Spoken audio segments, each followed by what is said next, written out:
Hello friends, welcome to রাইস আইস YouTube channel. My name is Tanmay. আজকের প্রিলিমস বাইট সেশনে আমরা পড়বো লুনার গভর্নেন্স। ঠিক আছে?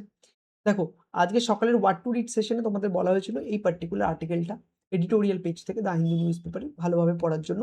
এই আর্টিকেলটা কিন্তু লুনার গভর্নেন্সের উপরে কিন্তু লেখা। এইবার লুনার গভর্নেন্স কিন্তু আমরা এই পার্টিকুলার আর্টিকেলটার থ্রুতে প্রিলিমস পার্সপেক্টিভ থেকে কি ইম্পর্টেন্ট, ফর এক্সাম্পল যেমন আউটার স্পেস ট্রিটি, আর্টেমিস অ্যাকর্ড, ঠিক আছে, এগুলো কিন্তু কভার করে নেবো। সেখান থেকে প্রিলিমস এর কোয়েশ্চেন আসার চান্স আছে। বোঝা গেল? দেখো, ইউপিএসসির জন্য না স্পেস কিন্তু সবসময় একটা ফেভারিট টপিক। আমাদের বেশি দূরে যেতে হবে না। আমরা যদি 2025 এর কোয়েশ্চেন অ্যানালিসিস করি ইউপিএসসি প্রিলিমস, আমরা দেখতে পাবো যে স্পেসের উপর কিন্তু কোয়েশ্চেন এসেছে। Consider the following space mission Axiom 4 SpaDeX Gaganyaan. How many of the above How many of the space mission given above encourage and support microgravity research? ঠিক আছে? তো স্পেস কিন্তু একটা খুব ইম্পর্টেন্ট থিম ইউপিএসসি এক্সামের জন্য। ঠিক আছে? আর এটার এই আন্ডারস্ট্যান্ডিংটা ক্লিয়ার করে আমরা কিন্তু লুনার গভর্নেন্স এর ভালোভাবে পড়বো, যেটুকু আমাদের প্রিলিমস এর জন্য ইম্পর্টেন্ট। প্রথমে আমরা কনটেক্সট দেখবো, তারপর কি দেখবো? দ্য ইন্টারন্যাশনাল লিগাল ফ্রেমওয়ার্ক দেখবো। দেন যে এমার্জিং ব্লক হচ্ছে আর্টেমিস একদিকে, আর একদিকে আইএলআরএস ইন্টারন্যাশনাল লুনার রিসার্চ স্টেশন, দুদিকে। তো সেই দুটো ব্লকের ব্যাপারে আমরা জানবো। কিছু কি গভর্নেন্স কনসেপ্ট জানবো আমরা লুনার গভর্নেন্সের রেসপেক্টে। দেন আমরা ইন্ডিয়ার লুনার যে রোড ম্যাপ আছে আমরা সেটা নিয়ে জানবো। ঠিক আছে? বোঝা গেল? তারপরে প্রিলিমসের একটি প্র্যাকটিস এমসিকিউ আছে যেটা তোমাদের সলভ করতে হবে। সলভ করে কমেন্ট সেকশনে যেয়ে আমাদের আনসার জানাতে হবে।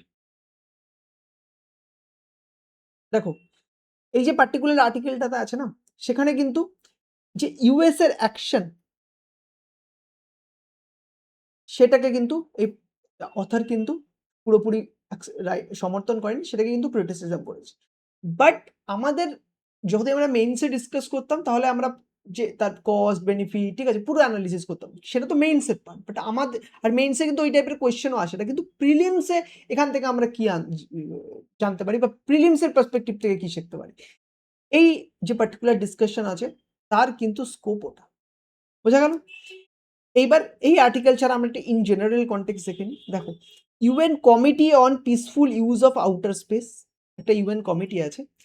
তার মধ্যে আবার কিছু পার্ট সাব কমিটি আছে। সেরকম একটা লিগাল সাব কমিটি আছে, তার 65th কিন্তু মিটিং কিন্তু হচ্ছে। ঠিক আছে?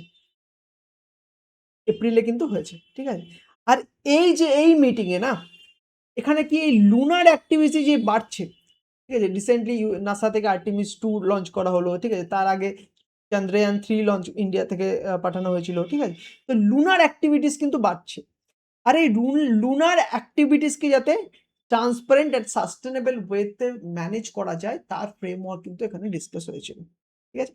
এর সাথে সাথে যে রিসোর্স এক্সট্রাকশন আছে, যে লুনার রিসোর্সকে আমরা কিভাবে ইউজ করব, তার প্রপার প্রোটোকল কি হওয়া উচিত, সেসব নিয়েও কিন্তু ডিসকাশন এখানে হয়েছিল। বোঝা গেল? এইবার আমাদের যেটা দেখতে হবে যে আউটার স্পেসকে ডিল করার জন্য কি ইন্টারন্যাশনাল লিগাল ফ্রেমওয়ার্ক আছে। দেখো, মেইনলি না ৫ টা ইউএন ট্রিটিস আছে। দেখো, আউটার স্পেস যেটা সেটা তো কারোর নিজের সম্পত্তি না কোনো দেশের। এটা একটা গ্লোবাল কমন। এটা প্রত্যেকটা পৃথিবীর প্রত্যেকটা কান্ট্রির তার মধ্যে অধিকার আছে। ঠিক আছে?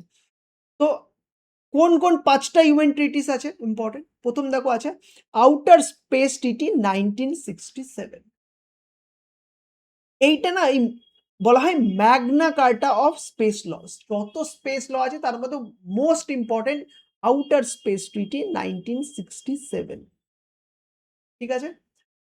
এটা কি বলছে? বলছে যে স্পেস যেটা আছে এটা সব হিউম্যান কাইন্ডের, মানে সব ম্যানকাইন্ডের সম্পত্তি।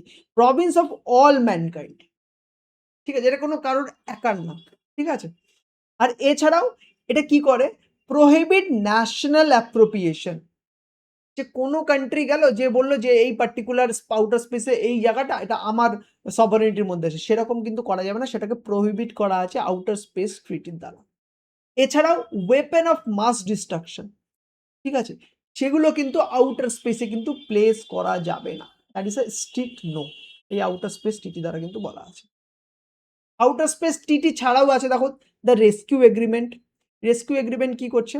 এটা এই অ্যাস্ট্রোনটদের রেস্কিউ রিলেটেড বা রিটার্ন রিলেটেড, এখানে যদি কোনো ডিস্ট্রেসের সম্মুখীন হয় তো তখন যাতে একে অপরের হেল্প করে সেই হিসেবে কিন্তু বলা আছে দ্য রেস্কিউ এগ্রিমেন্ট।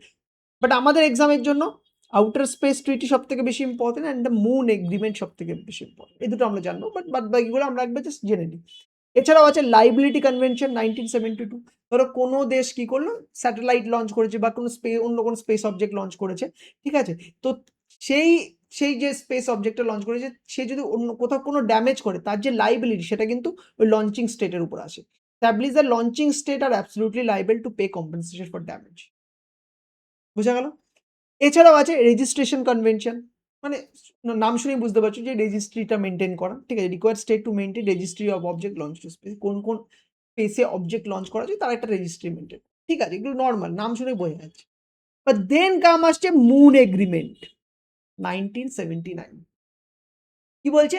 বলছে যে মুন অ্যান্ড ইটস রিসোর্স, ঠিক আছে, এটা হচ্ছে কমন হেরিটেজ অফ ম্যানকাইন্ড। এটা মুনের উপর কোনো একটা পার্টিকুলার কান্ট্রির কিন্তু বেশি রাইট নেই এরকম কিন্তু না, এটা একটা কমন হেরিটেজ অফ ম্যানকাইন্ড। আর এই যে পার্টিকুলার ট্রিটিটা আছে বা এগ্রিমেন্টটা আছে সেটা কিন্তু ইন্ডিয়ার সাইন করেছে বাট রাটিফাই করে। ইম্পর্টেন্ট ইনফরমেশন যেটা তোমাদের এক্সামে জিজ্ঞাসা করতে পারে আর ভালো করে পড়তে হবে। ইন্ডিয়া সাইন করেছে বাট নট মানে রাটিফাই কিন্তু করেনি। বাট অন্যান্য যে সমস্ত মেজর পাওয়ার আছে যেমন ইউএসএ, রাশিয়া, চায়না, এগুলোই তো মেইনলি স্পেস পাওয়ার আছে, আর তারা কিন্তু সাইনও করেনি, ঠিক আছে।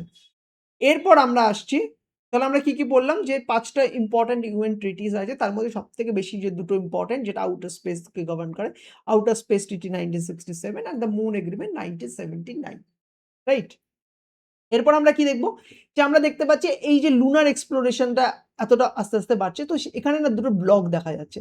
ব্লকের একদিকে আছে হচ্ছে আর্টিমিস অ্যাকর্ড, আর হচ্ছে ILRS, international Lunar Research station, ঠিক আছে। এবার এই আর্টেমিস কি, দেখো আর্টেমিস যে অ্যাকর্ড আছে সেটা কিন্তু ইউএস লেড, বোঝা গেল। আর আর্টেমিস অ্যাকর্ডটা কি, কিছু নন বাইন্ডিং প্রিন্সিপাল যার সাহায্যে সিভিল স্পেস এক্সপ্লোরেশনকে কিন্তু গভর্ন করা হয়। এবার এই প্রিন্সিপালের মধ্যে কি কি আছে, প্রথম কথা তো এটা আছে যে যে আউটার স্পেসের যেটা হবে না পিসফুল ইউজ পারপাসে অনলি ব্যবহার করা হবে, রাইট। তাছাড়া প্রত্যেকটা কান্ট্রিকে কিন্তু প্রপার ট্রান্সপারেন্সি মেনটেন করতে হবে যে কি কোন অবজেক্ট পাঠাচ্ছে, কি স্টেপ নিচ্ছে, তাদের ট্রান্সপারেন্সি কিন্তু ভেরি ইম্পর্টেন্ট, ঠিক আছে। তাছাড়াও এমার্জেন্সি অ্যাসিস্ট্যান্সের কিন্তু প্রভিশন আছে। ধরো কোনো অ্যাস্ট্রোনট বিপদে পড়লো, ঠিক আছে, আউটার স্পেসে গিয়ে, তো এটা কিন্তু এরকম দেখলে হবে না যে ধরো ইউএস এর কোনো অ্যাস্ট্রোনট যে ইন্টারন্যাশনাল স্পেস স্টেশনে যে বিপদে পড়লো আর এখান থেকে কোনো মানে চাইনিজ হেল্প, কোনো একটা চাইনিজ স্যাটেলাইটের থ্রু বা স্পেস স্টেশনের থ্রু হেল্প করা সম্ভব, সে করছে না, এরকম করলে কিন্তু হবে না। তো যখন যে অ্যাস্ট্রোনট এরকম যাচ্ছে তো তার তার যে রেসপন্সিবিলিটি সেটা কিন্তু অন্য কান্ট্রিকেও নিতে হবে, তো রেস্কিউ অ্যান্ড রিটার্ন এগ্রিমেন্টের ক্ষেত্রে, বোঝা গেল। তাছাড়াও কিন্তু আর এই এমার্জেন্সি অ্যাসিস্ট্যান্ট যেটা বলছে এটা কিন্তু ডিস্ট্রেসের ক্ষেত্রে, ডিস্ট্রেস অ্যাস্ট্রোনটদের ক্ষেত্রে, অন্যান্য সব অ্যাস্ট্রোনটের ক্ষেত্রে কিন্তু এই রেস্কিউ অ্যান্ড রিটার্ন এগ্রিমেন্ট কিন্তু প্রযোজ্য না, বাট ডিস্ট্রেসে যদি কেউ পড়েছে অবভিয়াসলি তাকে হেল্প করতে হবে আউটার স্পেসে, সেখানে গিয়ে বলতে পারবে না তো যে এটা আমার ন্যাশনালিটির লোক না, এটা অন্য ন্যাশনালিটি, এরকম করা যাবে না, না। এটাও কিন্তু আর্টিমিস অ্যাকর্ডের একটা ইম্পর্টেন্ট কথা। এছাড়াও স্পেস রিসোর্স কিভাবে ইউটিলাইজ হবে সেটাও কিন্তু আর্টিমিস অ্যাকর্ডের থ্রুতে কিন্তু দেখা হয়, বোঝা গেল কোন কোন এরিয়াতে বলছে। আর ইন্ডিয়া কিন্তু এর সিগনেটারি হয়েছিল 2023-এ, ঠিক আছে, এই অ্যাকর্ডটা। আরেকটা এই আর্টিমিস অ্যাকর্ডের একটা ইম্পর্টেন্ট প্রভিশন আছে সেফটি জোন, ঠিক আছে, সেফটি জোনটা আমরা পরে পড়বো, ঠিক আছে, এখানে দেখো আছে কি গভর্নেন্স কনসেপ্টের মধ্যে আমরা সেফটি জোন দেখছি। বাট তার আগে আর একটা তুমি দেখে নাও, তোমরা দেখে নাও যে ইন্টারন্যাশনাল লুনার রিসার্চ স্টেশন, একদিকে বললাম যেমন রাইভালিটি ইমার্জিং ব্লক কি কি আসছে, একদিকে আর্টিমিস আসছে, একদিকে ইন্টারন্যাশনাল লুনার রিসার্চ স্টেশন কিন্তু আসছে। এই যে পার্টিকুলার ইয়েটা আছে ইনিশিয়েটিভটা, এটা কিন্তু চায়না অ্যান্ড রাশিয়া লেড। আর এর অবজেক্টিভটা কি, build a permanent lunar base. আর এই যে ইনিশিয়েটিভটা আছে এটা কিন্তু মাল্টিপোলার গভর্নেন্স মডেলে কিন্তু ফোকাস করে, যাতে গ্লোবাল সাউথও কিন্তু যাতে পার্ট হতে পারে। কোথাও না কোথাও আর্টিমিস অ্যাকর্ডে কিন্তু গ্লোবাল সাউথের উপর সেভাবে কিন্তু এমফাসাইজ দেওয়া হয়নি, ঠিক আছে। এরপরে আমাদের কিছু কি গভর্নেন্স কনসেপ্ট জেনে নিতে হবে প্রিলিমস এর জন্য, লুনার গভর্নেন্স, ঠিক আছে? বিশেষ করে দেখো যেমন বললাম আর্টিমিস একটা সেফটি জোনের প্রভিশন আছে। এটা কি? Area established around lunar base. এই ধরো চাঁদ আছে, এখানে ধরো কোনো লুনার বেস হয়েছে। এর চারিপাশের কিছু এরিয়া, ঠিক আছে? সেই চারিপাশের এরিয়াকে কি করা হয়েছে? To prevent harmful interference from other nation activity. এই বেসটার চারিপাশে কিছু এরিয়া ক্রিয়েট করা হয়েছে যেখানে কি অন্যান্য কোনো নেশনের যেটা হার্মফুল যে ইন্টারফিয়ারেন্স সেটা থেকে যাতে প্রিভেন্ট করে রাখা যেতে পারে পার্টিকুলার লুনার বেসটা। এটাই কিন্তু সেফটি জোনের কনসেপ্ট, যেটাই আর্টিমিস অ্যাকর্ডের সাহায্যে কিন্তু বলছে। আর এক্সপার্ট এটা বলছে যে এই যে সেফটি জোনের কনসেপ্ট, এখান থেকেই কিন্তু আস্তে আস্তে কিন্তু টেরিটোরিয়াল ক্লেমে শুরু হবে। মানে প্রথমে একটা কান্ট্রি গেল, সেখানে লুনার বেস স্টাবলিশ করলো, আশেপাশে সেফটি জোন বানালো। তারপর কিছুদিন পরে বলছে যে ওই যে পার্টিকুলার সেফটি জোনটা আছে ওটা আমার সভারেনিটির মধ্যে আসে। তো এই যে territorial claim, de facto territorial claim, সেটারও কিন্তু একটা চান্স আছে, ঠিক আছে? এটা কিন্তু ক্রিটিকের আর্গুমেন্ট। এছাড়াও স্পেস সিচুয়েশনাল অ্যাওয়ারনেস, এর আগে তোমাদের আমি স্পেস ডেব্রি নিয়ে সেশন নিয়েছি, ফালকন 9 রকেটের উপর সেশন নিয়েছিল, ওখানে কিন্তু বারবার এই ওয়ার্ডটা কিন্তু আমরা ইউজ করেছিলাম যে স্পেস সিচুয়েশনাল অ্যাওয়ারনেস, ঠিক আছে? যে স্পেসে কোথায় কোন অবজেক্টটা আছে। আর এটা কিন্তু space debris and traffic manage করার জন্য কিন্তু ইম্পর্টেন্ট। যেহেতু মানে ধরো চাঁদে যাওয়ার জন্য এত মানে প্রত্যেকটা কান্ট্রি কিছু না কিছু এরকম ইনিশিয়েটিভ নিচ্ছে, মেজর স্পেস পাওয়ার অবভিয়াসলি, ঠিক আছে? তো লুনার ট্রাফিক ম্যানেজমেন্ট কিন্তু এই রেসপেক্টে ইম্পর্টেন্ট হয়ে দাঁড়ায়। আদারওয়াইজ যে কনজেস্টেড কিন্তু হয়ে যাবে প্রপার যদি ম্যানেজ করতে না পারে, ঠিক আছে? বাট এই ক্ষেত্রে আমাদের জানতে হবে ইন্ডিয়াস লুনার রোড ম্যাপ কি আছে। দেখো ইন্ডিয়া স্পেস পলিসি 2023 তে কিন্তু যে সমস্ত নন গভর্নমেন্ট এন্টিটিস আছে কিন্তু এনকারেজ করছি তারা যাতে এন্ড টু এন্ড স্পেস অ্যাক্টিভিটিসে যাতে পার্টিসিপেট করে, ঠিক আছে? তাছাড়াও স্পেস ভিশন 2047 কিন্তু লঞ্চ করা হয়েছিল। সেখানে কি বলছে যে না আমরা কিন্তু আমাদের যে নিজেদের স্পেস স্টেশন দ্যাট ইজ ভারতীয় আন্তরিক স্টেশন, এটা কিন্তু বাই 2035 ডেভেলপ 2035 কিন্তু আমরা ডেভেলপ করব, ঠিক আছে? তাছাড়াও ক্রিউড মুন ল্যান্ডিং, যে চন্দ্রয়ান 3 হয়েছিল সেখানে কি ক্রিউ গেছিল? না, কোনো ক্রিউ যায়নি। বাট আমরা ক্রিউ মুন ল্যান্ডিংও করবো, আমরা চাঁদে কিন্তু ভারতীয়দের পাঠাবো বাই 2040 তে, 2040 এর মধ্যে কিন্তু আমরা এটা করবো। তাছাড়াও চন্দ্রয়ান 4 কিন্তু এর কিছুদিনের মধ্যে, কিছু বছরের মধ্যে কিন্তু লঞ্চ হবে, যেটার mission is design to demonstrate docking and undocking. এই যে পার্টিকুলার টেকনোলজিটা আছে এটা কিন্তু চন্দ্রয়ান 4 এর থ্রুতে কিন্তু ডেমনস্ট্রেট করা হবে। আর কি হবে? যে লুনার স্যাম্পেল কিন্তু ওখান থেকে নিয়ে আসা হবে। বোঝা গেল?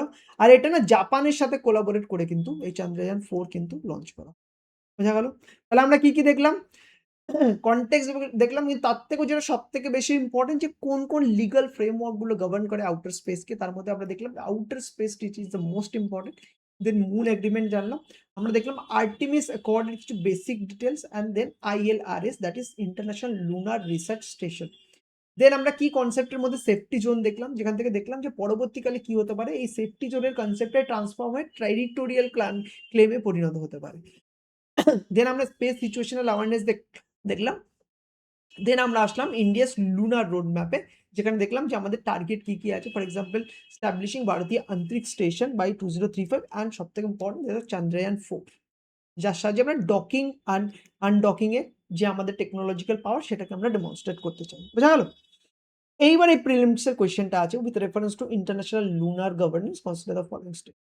3টে স্টেটমেন্ট আছে, স্টেটমেন্টটাকে বলো কোনগুলো কারেক্ট হবে, আর আনসারে আমাদের জানাও, ঠিক আছে? কমেন্ট সেকশনে যে আমাদের আনসারটা জানাও, ঠিক আছে? আশা করি বুঝতে পেরেছো।